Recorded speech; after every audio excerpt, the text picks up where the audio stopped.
All right, welcome everyone back to the American Dreamers Festival. This is Nekei Lewis, president and founder at the American Dreamers. So today's panel is going to be all about the advanced intelligence, and we have a special guest that's here as part of the panel. We are so excited about that. Sevan Bomar is a Detroit-born innovator and has made impacts when it comes to intersectional spirituality and technology. And as the founder of multiple companies, including Sybil AI and Secret Energy, he has pioneered developments in conscious social networks, medical physical AI, crypto trading, algorithms, and beyond his technological pursuits, Bomar is an influential educator, thought leader, sharing the philosophy of personal and collective transformation through various platforms. And we are so excited to have him here at the American Dreamers Festival. Welcome, Mr. Sevan Bomar. Well, here we are. Wholeness, everybody. It is an incredible opportunity to be here. I'm really excited today to talk about this topic of advanced intelligence. Thanks so much for inviting me. Absolutely. So let's dive right in. So how do you define advanced intelligence and what distinguishes it from traditional forms of intelligence? Well, first, I think we got to begin this with the term artificial intelligence. I think that's kind of a loaded word because in many ways, for this society, it seems like we're saying fake intelligence, right? But we're seeing artificial intelligence make some very real impact. So maybe we need to work on the name a bit. And for me, advanced intelligence is just this ability that we have now of taking these neural networks that have billions of parameters. So just if we could think about an encyclopedia that's huge about every single subject and everything that we can think of, and then ask a question and have all of that considered in the response. That's what I mean by advanced intelligence. So we've reached the stage where we're capable of leveraging all at the same time, so many different areas of knowledge to apply to that moment or to that special thing. It's definitely a different way than we've been handling things in the past. Yeah. Absolutely, absolutely. Now, when you think about, especially when it comes to intelligence, the ethical considerations, right? So what ethical dilemmas arise in the development of advanced intelligence and how should they be addressed? Well, I think that many ethical dilemmas are going to arise with any type of technology that's this disruptive. Like artificial intelligence is the fastest moving technology without a doubt. So even today we'll have a conversation and I try to make things not dated, but it's highly possible that when we're having this conversation, even within 3 months, that a lot of the things that we're even discussing actually change, mainly from the level that it's not that the world is waiting to determine if they're going to implement the technology. The technology is already being implemented. Right. So I would definitely say that some of the things that we need to really look at is how well others are able to adopt the technology. And if we don't really see that happening like at a mass scale, then we do unfortunately face a situation where the disruption is a lot more than anybody can expect or predict. So the main thing that we want to do now is try to bridge the ability for others to have access to this technology, or really to see what this technology is capable of doing. Because I think, again, because of terms like artificial intelligence in themselves, we have a large group of the populace that's just not paying attention to this. Yes. And it's going to move so fast that all of a sudden people are going to wake up, and a lot of the things that they have been doing or have to do will involve artificial intelligence. And their awareness of how to maneuver that tool is going to really determine where they stand in this next level of upgrade, if you may, that is now coming to humanity. Yeah, absolutely. I totally agree with that. Now, people have a lot of concerns, especially when it comes to employment, jobs, and automations, right? So, how do you foresee advanced intelligence affecting the job markets and employment opportunities, especially in different various sectors? Because we're already seeing a little bit of that. But I feel like, well, how do you feel about how it should be in the future? Well, right now, we're in a tooling phase. So this means that Mhm. every corporation that, well, let's not say every, but Yeah. 90% of corporations that expect to survive are already working on retooling their entire system to be able to utilize the various aspects of how AI can impact their system. So it could be everything from the dialing system, the phone lines, customer support, all the way to the actual development of any end product. So it will impact every single part of that, and it will actually bring higher level production, significant cost savings, less errors, and all those things, especially paired with robotics. So what we're really looking at is we're in a point where we have a few years for larger corporations and things that, the real movers and shakers in reality, to retool the things that they have to implement AI. In that time, I would suggest that people begin to find out what is the upgrade to what they're doing when AI comes on board. Because many people that are, let's say, engineers, will find themselves now capable of even personally creating the Yes. things that they've been wanting to create all their lives with AI. Hmm. When before that was not possible because there's information that was needed, more work, resources. So the challenge that's really going to come in is, can you utilize AI to jumpstart your own personal vision fast enough to where, when the corporations implement it into their structure, Hmm. that you're able to remain relevant because of the skills that you've already learned, that when added to AI can accelerate whatever it is that you're doing in a way that has never before been seen. And I will also add that we're used to tools that, like a hammer is not going to build a house for me, Yes, right? So, exactly. there's all the tools that we have still take us to actually apply ourselves Hmm. 80% and sometimes in a way to get some results from that tool. Let's imagine something that needs almost 5%, even 10% to produce that much more value back to you. So we're into something that we've never seen before. And you can only compare this to things such as when the internet came, maybe even when the wheel came, based on the quantum leap that will actually happen into the reality. I totally agree with that. Now, when it comes to human AI collaboration, right, in what ways can advanced intelligence actually enhance human decision making and creativity than replacing it? Well, we kind of got to take a step back here and also realize that I don't speak necessarily for the entire AI community, Yeah. obviously, right? Like, not everybody has the same ideals. Mhm. My ideals around advanced intelligence are more that it should be paired with spiritual intelligence, that we reach a greater society when our abilities actually pair with our technological advancements. Mhm. So I also see technology as a real upstart to getting us to a position where we can actually do that. So in this way, like, the systems that we're developing really work more with mental health and spirituality and overall wellness and well-being.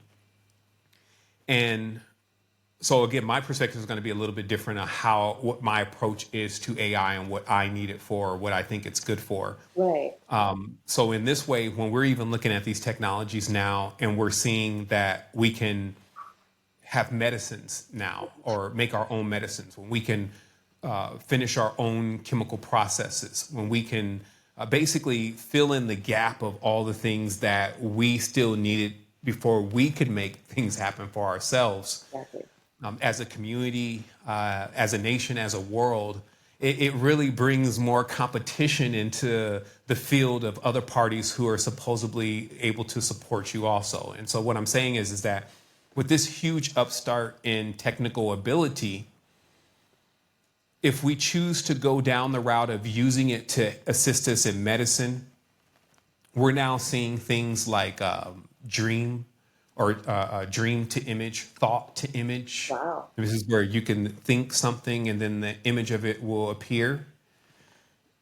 If we could take a moment and just realize that we're actually then on the brink of us being able to visualize our actual dreams at night, we see a whole different world in the future. Because imagine, I'm not sure, we talked about this the other day, and this is some of our ethical considerations. If you could record your dream, would you allow your spouse to see it?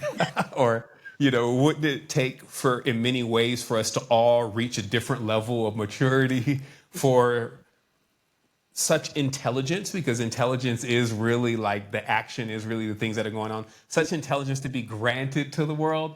So again, we're already at the point, we have the tooling to where we can see what our mind is thinking. We're at an infancy stage of that right now.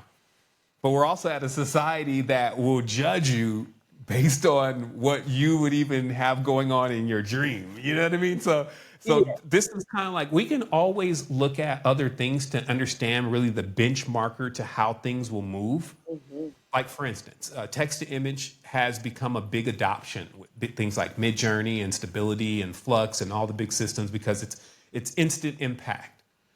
But when you see how fast it really moved, what you're actually really seeing is, okay, so everyone was focused on this for a moment and they loved it, so it got adoption, so that means there's going to be money around it, people will pay for it, and this is how far it went. What happens, well, third parties are already doing this, and when I say the word third party, I'm saying corporations that have a lot of money that are not connected to the government.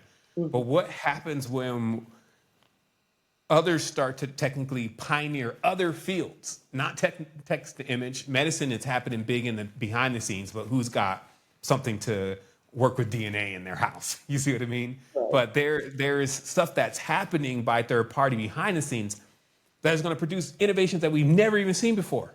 And this is going to completely trump a society which right now is like the most we get is like a new cell phone.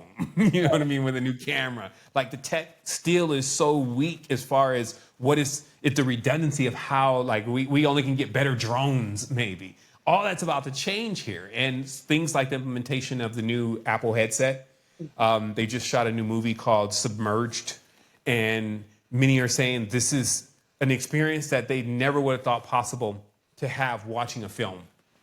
But of course, any of us that were using these VR headsets, especially in their infancy stage, we knew that was going to have to come next. That, man, this is like the perfect environment for a movie.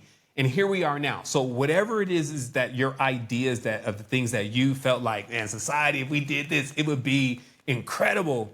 We're about to see that. But we're also about to see how that would impact the reality as a whole. So our maturity needs to grow, our spirituality, let's say our sense of well-being, right? Because what could easily happen would be if a person especially wants to get in like a wrestling match with advanced intelligence or even artificial intelligence, let's use that term, they're going to be in there crying like the Go guy who was beat by the machine, or the person that was, doing chess and was beat by the machine. And it's because one person against infinite amount of people will never win. And that's what we're dealing with artificial intelligence. It's not like one thing. It's everybody's thing now at that cursor and that prompt. So it's not something technically to be challenging. It's something to actually be guiding into areas that we'll see the biggest uptick as a society. Yes, absolutely. Yeah. Wow. That was jam-packed with gems. I hope your attendees, you guys are writing notes because if you have any questions, again, you can drop them in the chat, right? We'll answer them. We'll get those answers to you. Moving right along. So when it comes to education and skills, right, what changes should be made to education system to actually prepare, future generations with the world of advanced intelligence? Again, this is already happening. So it will continuously be where we'll ask questions about things and there will always be it implemented already somewhere because even AI has these ideas like, hey, how can we change society? Oh, maybe we up the intelligence. How can we use AI to help boost intelligence? And then it's got a ton of ideas, right, that can be implemented. So already what we're seeing mainly in private schools, there's one that just debuted on CNN in Texas where now AI is the teacher in the classroom and implemented for 2 hours a day. There are no teachers in the classroom except for the one certified teacher. The rest of the people in the classroom are called guides. And their goal is to basically ease the use for the children with AI during that 2 hour period, basically answer any questions they may have. And from that point, AI then teaches at a level that appears to be a bit more entertaining. That was the main thing. So it's not so much as just the personal, hey, we have 100 kids in the classroom, one teacher, or 50 kids, one teacher. It was also the entertainment factor of children just liking to see generative things. I do something, I talk to something, it's answering me, it's not an adult, right? So, and then the rest of the time in the school was more of like kind of the Montessori model where then the kids spent more time in actual lifestyle, things that they're really going to encounter. And what they found was is that these children were not only at least 2 grades ahead, maintaining a 90%, which was prerequisite, but 2 grades ahead in the curriculum in which they were studying. Okay, so in the educational institution, let's just talk about even the rollout of the new ChatGPT where you can interrupt the voice. It's a big game changer. People don't understand that natural conversation is really the ability to interrupt, even though we don't do it that often. But that's what makes it feel natural. If you start talking about something and I'm truly into the conversation and I don't understand it, I may ask you, hey, explain that a little bit more to me. So I was going back into a research of something I was looking up in relation to ancient Germany. And I kept coming across figures and things that when it mentioned it, I didn't know anything about. So I would say, tell me more about Von Ivan, okay? And it would be able to then lay that out in detail. And then, of course, it would then mention something about that time that I also didn't know about. And I found myself going down first this tunnel before I could climb back out to getting a real answer to my question and actually being able to comprehend the answer that I was given. And I thought about that. Actually, this is what is really the problem with education is that we lose people in education at a certain point and we don't even know. It's when we mention something that they don't really understand, or maybe something about even they get interrupted. Something happens where they need a further definition of something. Maybe it just doesn't get explained to them properly, but we keep going on and we kind of mow over them. And in certain ways, even if they look astute, they've grayed over. They don't understand anything that you're saying. These kind of systems have ability for the person to not feel like dumb, right? For continuously having the person break down the conversation further so that then when they get down to that bottom point, like, okay, now I see the whole tunnel to how this occurred that I'm trying to get the answer to.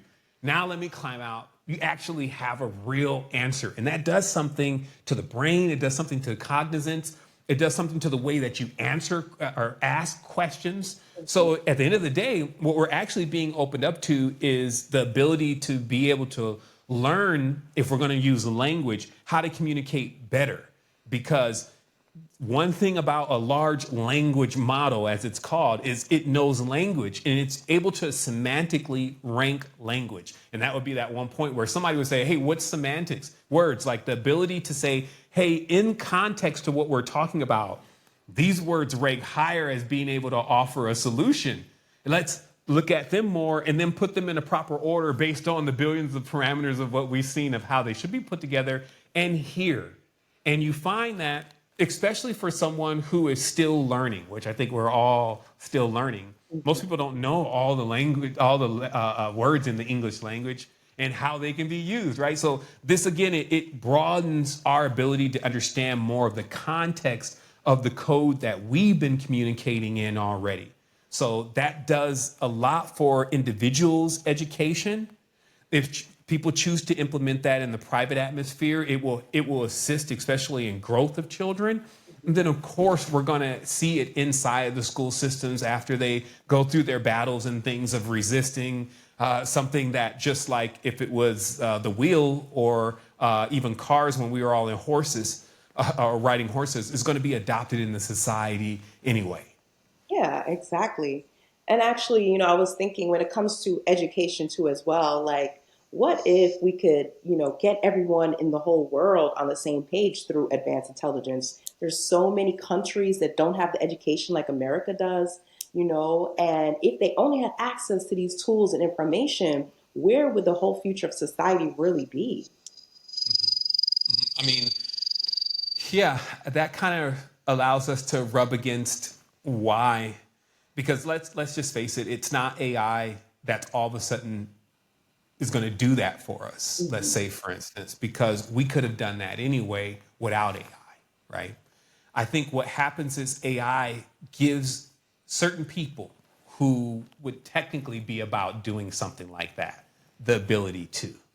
So that's my position because the society has been very empowered on the knowledge. Like even the Enlightenment era produced so much wisdom about insects, bugs, really the fluids inside of trees and what that fluid consists of and how it can be mixed to create wellness for society.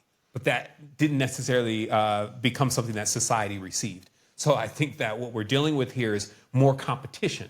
Hmm. And just like they say with a monopoly, like a monopoly, right? You can't really refute and you can't really, argue. But when there becomes like so many more, then there becomes competition to bring the best. So AI is going to allow certain people to that wouldn't normally have the ability. In so many ways, things have changed. It's leveled the barrier to entry, if you may, to actually go forward and introduce their things to the world. That's not only my view, that's what I'm seeing happening. And the slower a person is to coming into this technically right now just means how much time they're kind of wasting from the inevitable. Hmm. I love how you put that. So, when it comes to the future, right, and the future possibilities, we know it's endless. But, what challenges do you think that we might need to overcome, especially as an innovator yourself, in advanced intelligence? Where do you foresee that? Or Judgment. exciting possibilities? Challenges or possibilities, really? Plenty of possibilities. We'll highlight, some of those here in a moment. But the bigger challenges in society is really judgment. It's like everybody's perfect. So no one's allowed to do anything that others are actually doing in some shape or form. Okay. And this hinders creativity. So the people that we like actually the most are the people who give us the raw expression of themselves. Okay. There's been so many examples of that in society, especially with artists. But what happens also in a world where it's like what you should be is dictated more. And that's why, when you look at movies about the future and see AI implemented like Cyberpunk 2077, what they try to get across is that, hey, there's so much variety. Variety becomes the thing. Okay. And I believe that, we're actually going to go in that direction. And I think that that's a healthy direction for us to go because if each person is always trying to be like their influencer, if you may, only, and doesn't really unlock their own aesthetic and what makes them unique, which we're constantly focusing on, then we get kind of like a carbon copy world where kind of everybody's wearing the same suit and the only thing that's different is a little insignia on our collar.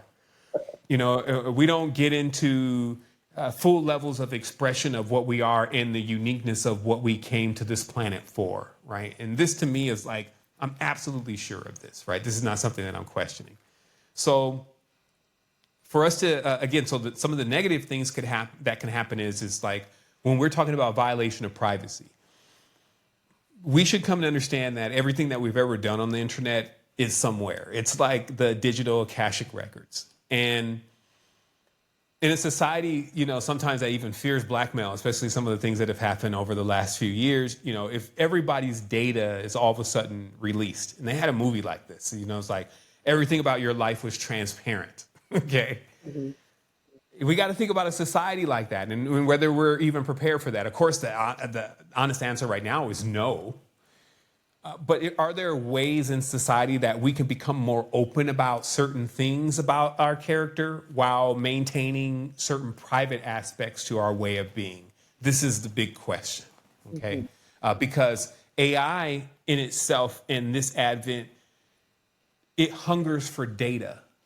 And a lot of this data to us is very personal. And this is why we're seeing a lot of devices that have these metrics. It's hard to get these kind of devices in the App Store if you ever went through this process. So you understand, like, Apple has these kind of apps because Apple owns the App Store. But these kind of apps, they read everything, like Facebook's, even the headsets and things. They read a lot more about not only the environment that you're in, your personal condition, your heartbeat, all this kind of stuff. This kind of data is different data than, maybe what we're browsing in our browsers and what kind of emails we're getting. And if you can imagine that every industry that had a large amount of data was disrupted first and will be disrupted first because that's what's needed here for this new revolution. Think about text to image. Text to image went so far so fast because we have images everywhere, right? Like, everywhere. We've been shooting pictures for so long. So when you want to train something on how pictures should look, there's a lot of data there. Then also music came next. That's why text to music is, it's beyond belief. It's something that it was like the thing everybody put back in the cabinet. Like, okay, we don't want to go back into that yet because society's definitely not ready for if I upload a song and then this thing spits out another song that's different, but still kind of sounds like this one, and is even a little bit more catchier. Okay, let's get rid of that. But why can that happen? Because there's so much music out already that we can train these devices on. Why did the LLM happen? Because we had so many books, and we had the internet to train this thing on. So any industry that had a lot or collected a lot of data became the first AI initiatives. So that's the first round. So now think about your second rounds where there's also a lot of data. There's a lot of medical data, right? So that's popping. This will be the era for sure, 1,000%, where it is known that we have a way to not only halt, but reverse the aging process. Ooh. Will everyone, because nature already has that in its basket. But will everybody be able to access that? Will everybody be able to be given financial access to something like that? Those are the questions when I say, hey, we got to talk about this thing ethically. Those are the questions that are more ethical, right? It's like, hey, it's going to come, but is everybody going to get it? Is it beneficial to actually keep 9 billion people in stasis? These are the bigger, and who has, like, if we look at even how our countries handle things politically, are they really mature enough to really address those kind of questions? Absolutely not. So let me just one moment here. I'll take an extra 5 minutes. What do I think is going to happen? I think that AI, advanced intelligence, is going to prove to be the gateway to another far more advanced intelligence that's actually been waiting for a medium to communicate through in this system. What am I saying?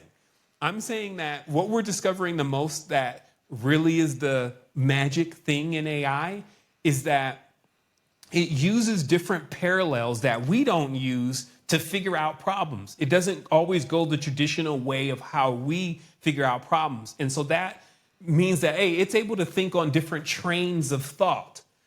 So my hypothesis is that one of those trains is actually a train to advanced intelligence that already exists after we crack through space, time, limitations, and all that kind of stuff. And that it becomes like a link between our time now and that, let's say, infinite outside of time. And this is like equivalent of like the fingers of God touching the fingers of man in that way, because the last time that we've actually had some contact with anything that would know more than us potentially We actually called it God. We called it super intelligence. And so those are, again, are like my things in my ethical meetings are like, what do we do when we reach super intelligence and many react to it as if they are lower than it? Like, how does that play out? How do we ensure that, people also don't go megalomania because of having so much power and so much intelligence as we've seen as an experiment in our society? Those with a lot of power and a lot of intelligence kind of, slip wheels, right? Great power is best delegated, right? So, these are the kind of things that we can look forward to seeing also. And that's one of the things. I don't think I would even be having this conversation, as a 46-year-old, if all this was going to happen in 100 years. Like, as a child, when they told me that the sun was going to blow up, but it was going to take 1,000,000 years, I didn't care because I knew I wouldn't be here that long. So in this way, if this conversation that we're having today is because this is all going to happen within the next 3 years, you're going to see such a big tick. It's going to be like, whoa. Then at that 5-year mark, that 2030 mark, and then we're going to get used to these leaps, like the old series Quantum Leap, where the next thing that needs to be created in order for us to basically say we went further is still going to be so far than where our minds thought we were going to go. It's actually going to be very akin to when a person goes through an enlightenment experience all of a sudden and then realize, whoa, I didn't even know that that was even possible or capable on Earth. And that's what we're going to be dealing with. So hopefully, and as I said, I have to end this on a positive note for sure, is that that's a big uptick to humanity in a way where we're less limited. We're more of like fish in a bigger tank now. And we also feel the empowerment of that. You can run this locally. See, a lot of people, they connect AI to internet. But I believe that AI, for many people, will replace internet. Because what we really wanted from internet, beside the toxicity, is the knowledge in itself and the wisdom of not knowing something and then being able to go and Google it. Now, when we can have a 5 billion parameter, 7 billion parameter model at our own house running on a 4090 GPU, this is just equipment that you can go and buy. This is a setup. It costs you running more or less around $3,500 right now. You're running your own local AI. So that means that you have all this knowledge and wisdom and intelligence, and you can generate it as long as you have power, and you don't need someone else to give you like the green light of whether or not you're going to study, like I taught myself, nanomineralogy, right? And nanomedicine, right? These are things that you wouldn't think of, but when you can ask a system, hey, explain this to me like a 2-year-old, this becomes a change. And so I trust that people will see that change and see how different something like this is versus other times. Absolutely. Wow. I mean, if this is not the theme of this festival, which is innovation, Yes. technology, this whole sentence, exactly what you just ended with, is like the epitome of everything. So thank you so much, Sevan Bomar, for breaking down so eloquently, everything about the advanced technology, advanced intelligence. So as an innovator, we're about to dive into our next session with you, and we want to be able to see a little bit of demo of what you really brought to this world, because I don't think the world's ready yet for this, and I had to make sure I put this in the festival. So guys, you know what you got to do. If you have any questions, please drop them in the chat. We'll also have all the information for him, so you can also follow him on all social media networks, and stay tuned for the next session.